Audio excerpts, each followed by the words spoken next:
Let's have a quick conversation about the quality of business, how to enhance and improve your quality of business as an insurance agent, and why it matters, and some actionable steps you can take no matter what it is that you're selling to make sure what you sell actually sticks. Because in the insurance sales game, it's not what you sell, it's what stays on the books.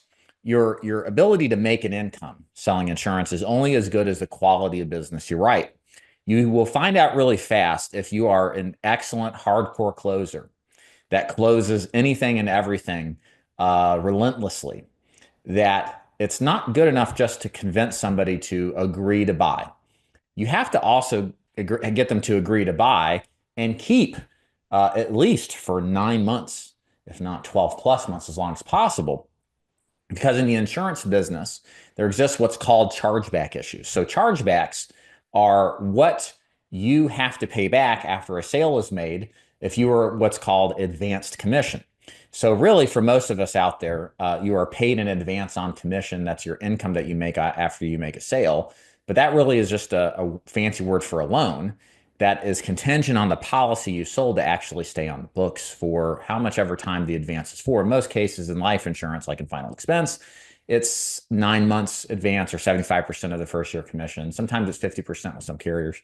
So where does this lead us? Why does this matter? Well, you have to sell something with the intent of it actually staying on the book. So I think it's unique in our segment of the business of just sales in general, that what you sell, you have to consider in the way and how you sell it in order to maximize its stay on the book.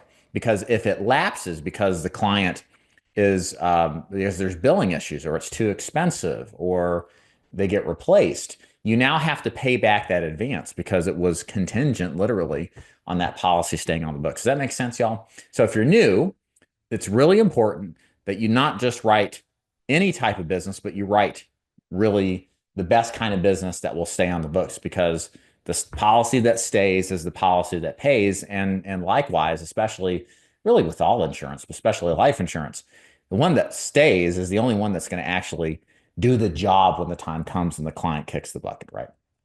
So what are some actionable strategies you can do to lift your persistency? So I'm going to give you things that we do. And if I can, I'll relate a story to how, when we applied it, how it affected us.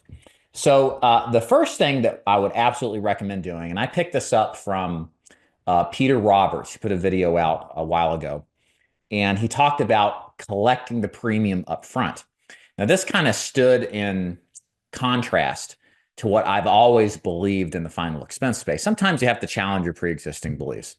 I always taught that final expense, and it still largely is for the most part, a buy now, pay later type of business model. But the problem with buy now, pay later is that they don't really buy it. They just agree to possibly pay it at a future date. And what we see happen is that if you put off the payment of the policy at a future date, the higher the chances of you not actually collecting the first premium. That is what we call the not taken. The client didn't take it. They were approved for it, but they didn't take it, meaning they didn't pay the premium to make it in force or to make it an issued piece of business. And so the goal is ultimately, and what we found, what Peter found, and what we found too, is that by collecting the premium up front as quickly as possible on the first call, the likelihood is higher that that piece of business will stay on the books and not go not taken or not cancel if you collect that premium up front. So how do you do it? You just basically say somewhere in the conversation after you're writing the policy up, so do you want this policy to go in force today? Are we going to go ahead and draft that today? What bank account are we using? Just presume you're going to take the premium up front. And then if they give you some pushback, you ask them why. Here's why you should do it. Covered right away, assuming this is approved. It's the safe play to get full coverage in force. Do you want to go ahead and do that? So, but of course, if they don't want to do it, they can't do it. You can always push it back. It's not bad to do that. It's just better if you can get the money up front. So long story short, best thing you can do to improve persistency, otherwise the amount of policies that stay after you sell them, is to get the money up front. Okay. If you're doing this in person, get that check. Have them auto draft it right away. Whatever you can to collect today is going to result in better quality of business. The next thing you want to do is Social Security deposit billing. Now, this is a final expense thing. If you aren't selling final expense, You want to time the premium, in other words, to when the check, whether it's their Social Security check if they're final expense or their regular recurring check if they're just, employed. You want to time it as close as possible when that check deposits. This is critical in the final expense space because our clients all know that their check comes in on a certain day and at a certain time. And you want to beat them figuratively and literally, really, to the bank to take that money for the premium so they don't inadvertently withdraw more money than they should and cause a lapse or a missed payment. And then you got to chase them down, and that's hard enough as it is. I would say probably 50% of missed payment issues happen not because the client doesn't want the coverage, but because they were careless and forgot that there was a premium coming out. And the way that you minimize that chance of happening is simply by using what's called Social Security deposit billing if you're in final expense. All that means is that you collect the money on the date the check comes in, okay? And it's not necessarily a numerical date. Sometimes Social Security pays early because of a weekend. And so you have to have a carrier with that flexibility. We like American Amicable. They do a really good job of it. Also, SECA just employed or deployed Social Security deposit billing. Trinity Family Benefits really good at it. To me, it's non-negotiable. It helps boost and lift persistency automatically. It's very easy to do and initiate. Most of your clients appreciate it. So I absolutely recommend you just sell those carriers if you're in final expense that offer Social Security deposit billing, or if you're selling regular insurance, just time it to when the check comes in as close as humanly possible. Okay. Also, of course, we like to sell the premium. I've always been a big advocate of this ever since I got into the business. I learned this from a gentleman named Tim Winders. I think he sold out to Integrity a while ago. I don't know if he's still in the game or not. But what he would do is sell premium versus selling the face amount of coverage. So in other words, most agents will go in there and say you want a 15,000, 20, or $25,000 plan. Nothing wrong with selling that way, by the way, guys.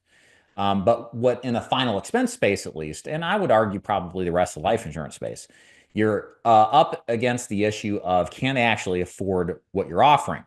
And what people mostly buy, and you learn this from other sales businesses like car sales, it's not the MSRP or the sticker price in car sales, it's what's their monthly budget. And then you just basically design the sale based off of what they can afford. Is it a 5-year loan or is it a 10-year loan? Probably can get that. I don't know if you can, but you get what I'm pointing. You can lower the premium or lower the amount of payments based off of the length of the loan. So likewise, in the space of selling life insurance, what we found in final expense with us is you sell based off of what the client can afford, especially final expense, lower income clientele. The other thing that you want to do is start high because that gives a perception of what high is, and then lower it down to give the client to build rapport with you so that you are seemingly, and you really are, working with them to find something that's easily affordable. And we stress this in the script. The best policy to have is one that's there when you die. We truly mean it and believe it. We don't want to charge them too much so they lapse in a couple of months. It causes all sorts of problems. So sell according to the premium, what's affordable to them to get them into their budget.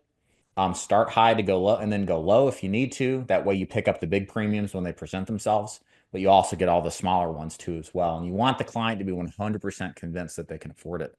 Again, if they can afford it, that's usually the biggest price objection.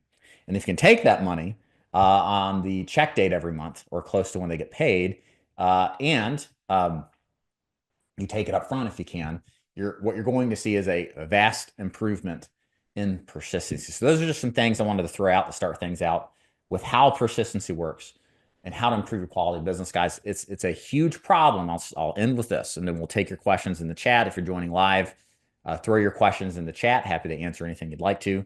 Also, if you like this content, please consider hitting the thumbs up button that tells the YouTube algorithm to promote this more widely to people who are insurance agents. And thank you for doing that. Last thing here is the consequences of not paying attention to the quality of business is that you will have a lot harder time cash flowing, making an income from your sales. The business will be very frustrating because you'll be spending more time servicing, trying to reinitiate sales when you should be closing new business. So you really need to pay good attention to this. Your agency that you're considering joining should really care about the quality of business. There are literal agencies out there that they just tell you to blast one particular carrier with as much business as you can, pay no attention to underwriting, pay no attention to billing or anything like that. Just blast into these carriers thoughtlessly.